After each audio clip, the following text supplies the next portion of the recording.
नमस्कार मंडळी, फार वेळ नाही घेत तुमचा। या सगळ्या थोड्या मोठ्यांचे आशीर्वाद माझ्या पाठीशी आहेत असं समजून 2च मिनिटांमध्ये मी तुम्हाला गोष्ट सांगतो। आपल्यापैकी जवळपास सगळ्यांना माहिती आहे की 15 ऑगस्टला आपल्याला स्वातंत्र्य मिळालं म्हणून आपण स्वातंत्र्य दिन साजरा करतो।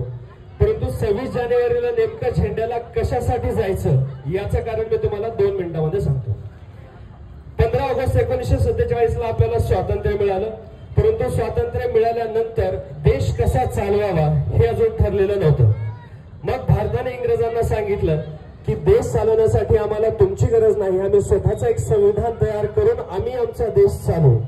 आणि हे संविधान जवळपास 2 वर्ष 11 महिने एवढा वेळ घेऊन बनवण्यात आलेला आहे। या संविधानामध्ये सगळ्या नागरिकांच्या हक्कांचा, अधिकारांचा विचार केला गेला आणि 26 नोव्हेंबर 1949 ला हे संविधान आपल्या देशाने स्वीकार केले।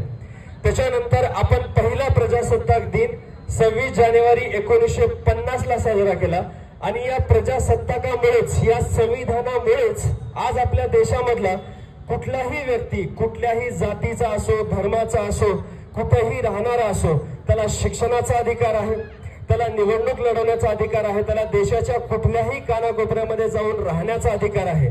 सो आपल्या सगळ्यांना जगण्याचा एक प्रकारे अधिकार दिल्यामुळे हे संविधान आपल्या सगळ्यासाठी खूप महत्त्वाचं आहे।